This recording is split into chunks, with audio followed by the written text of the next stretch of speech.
What's up, YouTube? If you haven't clicked that like and subscribe button, click the like and subscribe button. I had the chance to meet with Charles, the creator of Authentic Mental Health. I've recently partnered up with BetterHelp, and I know that there's a lot of controversy that surrounds BetterHelp. And I found out through life, it's all trial and error. And what works for somebody may not work for somebody else, but it's all about never stopping, never giving up, and trying anything and everything you can to find that one connection that works. I've had a lot of success stories from individuals in our community, other people that I've talked to with BetterHelp. They've done a lot of changes since the controversies that they did have. And I wanted to have a chance to actually sit with Charles because he also supports BetterHelp and what his experience with it is. I actually have a series that's going to come out here soon of my experience with BetterHelp. Because you know what, it might not be for you. It's not for everybody. No type of therapy is for everybody. It's trial and error to find the right one.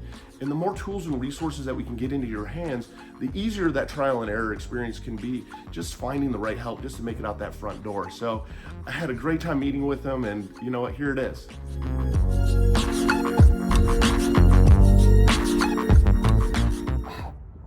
I think that just comes down to who I am. But going back to the BetterHelp thing, when I first started using them back in England,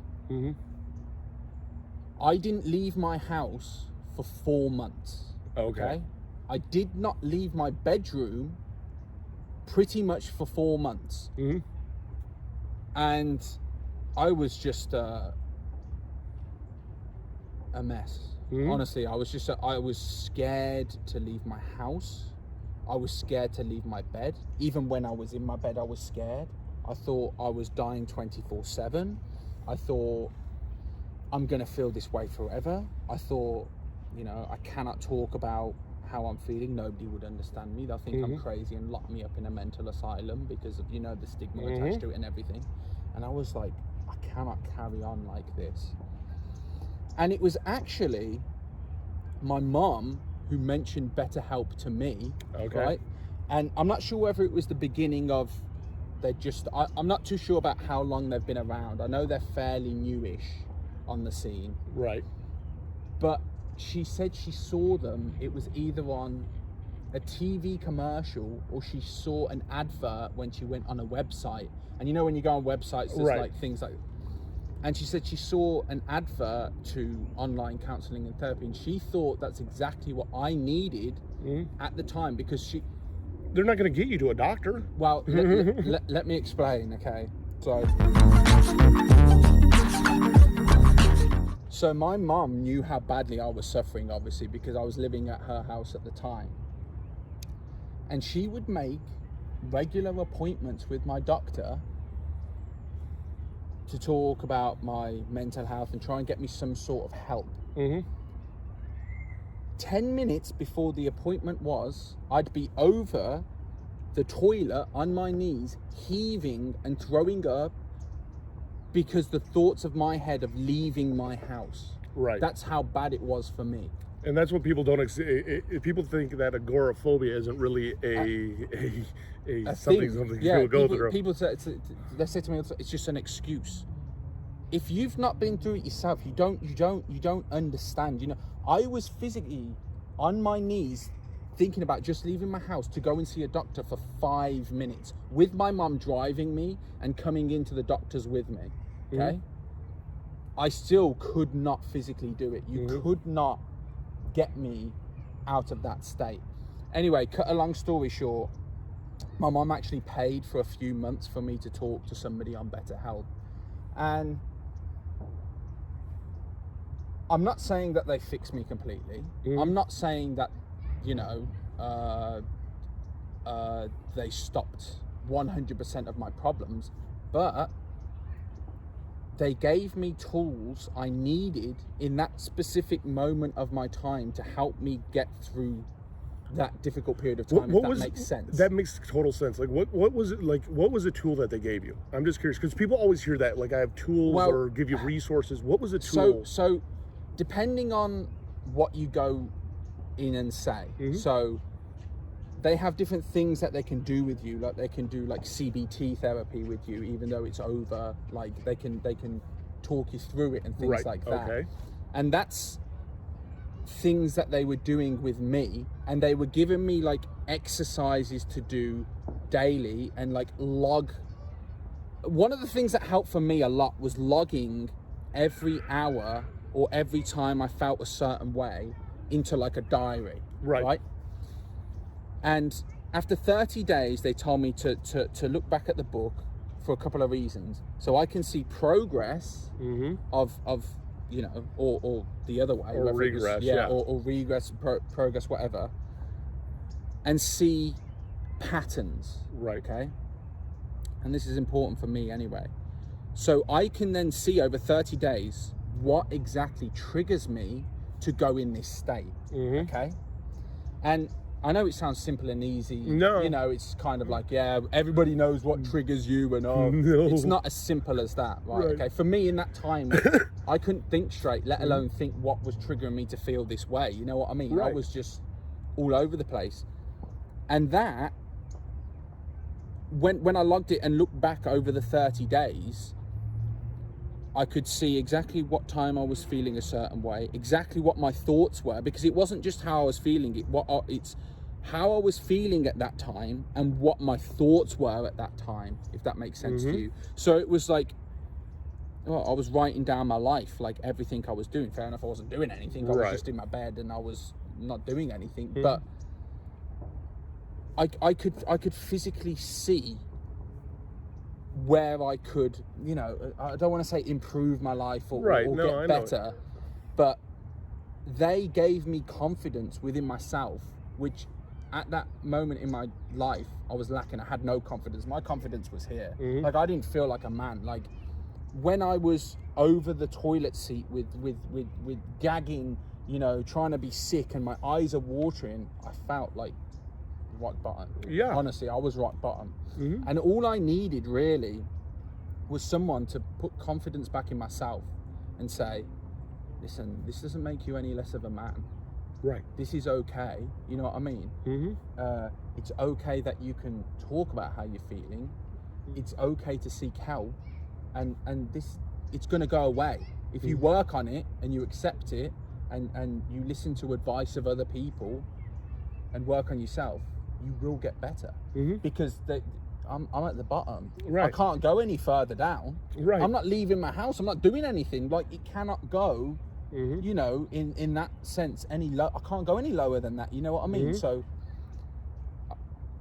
not each day, but like every, you know, couple of days, I was slowly building that confidence up. I was just like chiseling away at it. You know what I mean? It's almost as if my old self was like in a rock, like a fossil, and it was in the ground and it's just been discovered, but you need to like chisel away at it each, you know, day to finally get the fossil back. And that's like it was for myself, because if I'm totally honest with you, I have no idea what brought on that state to begin with. And even to this day, I have no idea why. It was just one day as if something clicked in my head like that and was like, you're feeling this way. You know what I mean? And I look back at it now and I still don't understand it. You know what I mean? And that's difficult for me but that's also scary for me too, because I think like, could I go back into that state? But the good thing about it now is I know that I've been through that before. Right? I know that it's okay. I know that I can talk to people about it. I know that there is a support network there. So, you know, I can get through it. You know what I mean? No, I do. And that's why I think that BetterHelp is so great, because they can get you and reach you in a place that you're not going to get a doctor to reach you at, because a doctor's not going to come over to your house, sit in your bed with you and start having the discussion that they're going to be able to have with you, you know. Exactly. And another thing that really helped me with BetterHelp, even to this day, I have this fear of just, I don't know where it comes from, talking to doctors or talking to somebody face to face. You know what I mean? Like me and you are talking about it face to face because I know you understand me. Okay. I know you've been there, you've done that, you've got the t-shirt. You know what I mean? Got the shirt, got the hat. Yeah, got everything. if I'm meeting a doctor for the first time face to face, we've already touched this, I'm not going to open up to him, you know what I mean? There's not going to be a connection, there's not going to be a friendship, so I'm reserved, I'm pushed back. So I've wasted my money for a first visit, you know what I mean? I haven't really sorted anything else. Me personally, talking to someone online, I can talk for years. I feel like there's no judgment there. I feel like, this is me personally, you know what I mean? No, I think a lot of people are the same way, because it's a doctor. You and I sitting down together now is real. I mean, me getting to meet you yesterday was real. Yes. Like, I finally got to see you, and it's very different communication that happens versus when you're texting somebody, or even when you're video messaging somebody. It almost lacks that reality side of it, because it's not touching and feeling. Yes. And it's almost like it's easier just to blurt out what you're going through, because it's like, well, you're just some random person online, than to, oh my God, I'm gonna have to see you again like this next week. For me, at that period of time, I was scared of meeting people. I couldn't leave my house, so I couldn't speak to a doctor face to face, even if I wanted to. You know what I mean? So BetterHelp was there to fill the void until I could get out of the door. Right. You know what I mean? So in England, I'm going back to England, National Health Service is free, so we don't have to pay for counsellors and therapists. Right. So when I was in England, I was seeing a therapist once every 2 weeks, plus using BetterHelp as and when I needed it. Here it's a bit different, because you have to, everything's, you know, you have to pay. It's a bit different, and I don't have insurance, so I can't do that anymore. Like, I don't have the luxury to do that. Right. If I had, you know, it's not a choice of mine to do that, you know what I mean? I just physically don't have the funds to do it. Like, if and when I do, I will go back to doing that and using them both, because BetterHelp is a fantastic tool on its own, and then seeing somebody face to face is a fantastic tool on its own. You know what I mean? It depends on the circumstance of the person, what they prefer and what they want to do. At the end of the day, help is help, you know what I mean? If it's the correct help and it's professional help, help is help. Right. You know what I mean? Exactly. But going back to what you've already mentioned, what I like about BetterHelp is they don't just take your money and not help you. If they think they can't help you, they'll say they can't help you, and they'll mention other hotlines or something, or please ring the, you know what I mean? They do as best as they can with what they got to try and get you, hey, we can't help you, but maybe these people can. Which is fantastic, because it shows that not only they do care, regardless of what haters or what anybody else is going to say, they do care, and they're doing it properly, you know what I mean? Right. You know, they're putting other people first rather than the finance side, if that makes sense to you. You know what I mean? And they're putting the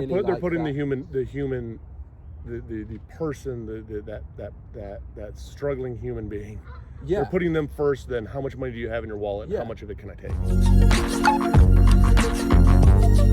Because if I'm a therapist to someone, and I specialize in, I don't know, let's just say anxiety, right? Someone comes to me and he's suffering from bipolar disorder. I could easily be like, yeah, okay, I can help you, but I know nothing about it. You know what I mean? You might know the textbook side because you're a doctor, but that's it. Yeah, but that's it. You know what I mean? Like, and be like, okay, yeah, I'll see you 10 times a month. Give me $1,000. Yeah, I'll help you. You know what I mean? But then you get nothing. You know what I mean? Like, I feel like a lot of people do that. You know what I mean? And well, you experience it too with the doctor, that all they want to do is prescribe you Xanax. You know, and it's like, no, this is the medication that's worked for me. Yeah. Because I run into the same thing too. Like, and that's the hardest thing when I see a new doctor when it comes to my ADHD, because then they'll be like, hey, let's try Viazin, or let's try, you know, all these other ADHD meds, and I'm like, no, Adderall's what works. Here's how I take it. I take 10 milligrams at between 7:30 and 8, and I take 10 milligrams between 12:30 and noon, or 12:30 and 1. That's how it works, and it has kept me functioning, and I don't want to screw with it, because I know the opposite side of running out. Yeah, exactly. So, I get it. I know, 100%. And then that's where I feel like what we do is so important, because we're kind of like the middle people, okay? So we're not actual professionals, Mm-hmm. you know what I mean, who have been to university and this and Right. that, and can, you know, diagnose people and prescribe people Mm-hmm. medication. We're people who have been through what somebody watching now is currently going through, Mm-hmm. or we're currently going through, and we're letting those people know who are watching that, you know, it's okay to talk about it. You're not crazy because Right. you feel this way. It's okay to get help. Mm-hmm. So we're kind of like the middlemen between. We're like the leap. So they might have been scared to get help before, but then they watch or see something online about mental health, and they're like, oh, okay. Oh, okay, that's all right. I can do that. And then they go and get the help, Mm-hmm. and then they're on their road to recovery, or you know what I mean, like Mm-hmm. getting better and things like that. So that's why I think what we do is so important. And then going back to the money aspect of it, how people, like, everybody shames people making money from mental health, what we spoke about the Mm-hmm. other day. Well, you're a mental health YouTuber. I mean, and I am People- too. I mean, you get that a lot. People make money from anything online. You go on YouTube now, right? Uh-huh. And just think about a topic that's really weird. I don't know, like, okay, serial killers. People make documentaries on serial killers, Mhm. right? Do you think that documentary does it for free? Do you think that producer, the actors, do it for free? No. No, of course they don't. So they're making money off someone being brutally murdered. Right. Okay, you understand what I No, mean? I understand the connection that like- you're making, because yeah. it is, and it's also even like one of those things of. I mean, that's one of the greatest examples I think you can actually give. I've never even thought about that before, because you are literally profiting off of the murder that somebody went through and their family went through. Exactly. The family still has to live it to this day, Right. but you're profiting and But they're you're- not. Exactly. No, that makes sense. You understand what I mean? So Mhm. you can say that about literally anything. You Mhm. know what I mean? Why is he making money? Why is she making money? Mhm. Because of, I don't know. You know what I mean? It's Yeah. just the world we live in, and the thing for me is, it's not a lot of money either. Like, I don't make a lot of money doing what I do. You know what I Right, I mean? know. Like, if you look at the hours that I put in to making content, right? Uploading content, talking to people, especially you, getting thousands of messages a day, you're probably on like 1 cent an hour. Right. You know what I mean? Right. Like, probably not even that. You understand what I mean? For No, the I do. time coming in, like, we do it because we want to help people, and then the small percentage of money that we get back helps us carrying on to make content. Right. Like, cameras aren't cheap, Mhm. audio isn't cheap, computers isn't cheap, Right. internet connection at your house just to upload the thing isn't cheap. Right. You understand what I mean? Like, it all goes into it. Like, I think people, I don't know, I think people think that you make a lot more money than what you really make. when I say to somebody, oh, I have a YouTube channel, the immediate thing they say to me is like, how many subscribers you got? I'll say like 130,000. They're like, you're a millionaire, aren't you? Like, I get it all I'm not joking. I I'm like, know. okay, you think I'm a Yeah. millionaire? Like, come see where I live, come see what I drive. Don't have a car, by the way, but whatever. Come, Right. you know what I mean? Like, Right. come and see the reality of it. You know what I mean? Like, and then there's also like this stigma about any YouTuber. It doesn't have to be a mental health YouTuber. It's just like the fact that everybody thinks YouTubers are lazy. It's easy. Anybody can do it in the world. If anybody can do it in the world, why isn't do it then? Yeah. No, exactly. Drive a Bugatti. Have a 7-bedroom mansion if it's so easy to do. You know, we don't have any of those things, but you know what I mean. Like, Yeah. And there's a lot of truth to it, though. I mean, it's not as easy as what people think it is. yeah.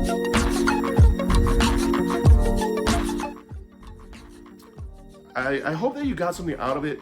BetterHelp, I believe, is a program out there that really can help a lot of people, especially if you struggle with like agoraphobia, fear of going into the doctors, being able to switch a doctor very quickly. The link to BetterHelp is actually down below. You can feel free to click that for online therapy. Again, it's trial and error to see what works best for you. Also down below, I have affiliate links for all the different tools that I use to help with my anxiety, my depression, just to pretty much make sure that I get through the day. I don't have any dog toys, but my dog does want to come and say hi to everybody before we leave. If you haven't clicked that like and subscribe button, click the like and subscribe button. I'd love to have you along for the journey. And again, it's sharing all the tools and resources that we can. Down below also is all the links to our different social media, so feel free to check them out. Comment down below, love to know your thoughts, and you know what, let's do this together.